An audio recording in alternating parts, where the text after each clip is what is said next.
Tell us about Malcolm and the Madsen. Well, for some inadequate males, a powerful gun in his hand makes him feel macho, makes him feel more than he is, like a guy with a sword in the olden time. So I sent off and got these two machine guns, and I had them. They stayed under the bed. The children played cops and robbers with a Madsen and a Schmeisser. Schmeisser did 1,000 shots a minute. And so I was out in a valley behind the house with the little Malcolm. He's about 7. And I cut loose with the Madsen, burst, felt mighty and powerful. I said, "Here now, son, be Dad's brave little boy and shoot the machine gun." And if you're him, if you're me, he went, and it ran out of bullets right here. And ice water started my chest, so down to my knees, and I sank to the ground. And little Malcolm was just, oh God! I was there. No, you You seen it all? You Just seen it me all? and- no, Was that it's- how it was? Was that how it was? No, it was just me and Malcolm. No. Gene, that is not true. I'm the You guy left the that tells house Mildred. with him and Marcia and Malcolm. And I'll tell you when it was. Malcolm was born in 1958. We moved up there on the hill in 59.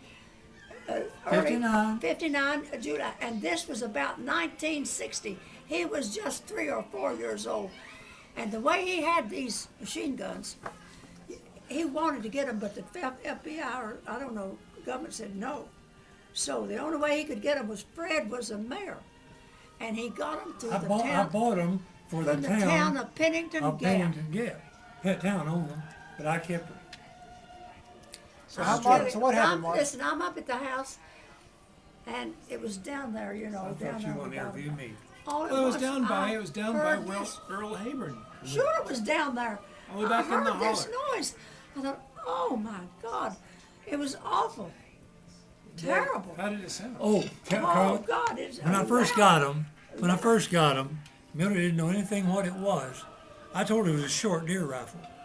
And I had it down on the riverbank, and across it was a tall cliff to echo. And I said, "Mildred, see his light bulb? Now cut loose." They would, and it just shattered her, just shattered her. You know, I'm gonna tell you At any something. rate, let me talk. Hey, Say something. I'm going to tear this place up. I'm going to tear it up here. Now, what happened was, we're on the bank, firing across the creek to the other side. And there's Dad, and he's shooting, and he's got the earplugs on, and you know, it's that kind of thing. And he offered me a chance to shoot it. He goes, "Here, you want to shoot it?" No, heck no, because I don't want the kick. I No didn't know if I could- earplugs for you. No.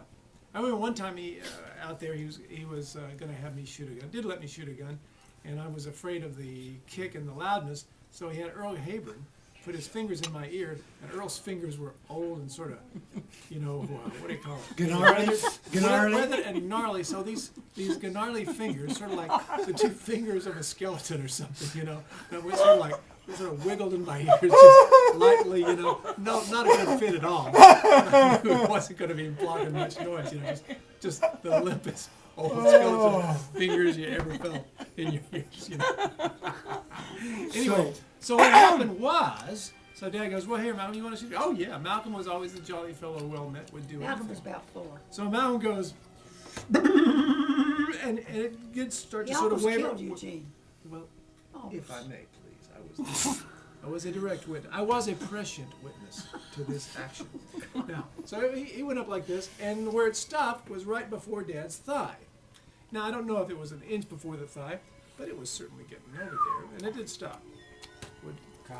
you wouldn't have They been cut it right in the femur. You would have bled to death Yeah, you'd before have they bled to could death. got And so you. Dad, so he stopped, and I thought, it was real fast. It was like, you know, about that quick. And Dad looked like this.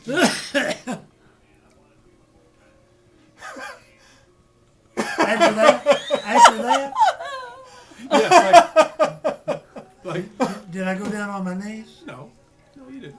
No, you, but it. But Well, that's it when I acted come like- out of the airplane crash. The ice water went through, and I went down in the mud. I remember that, yeah. Well, I'm going to tell you something.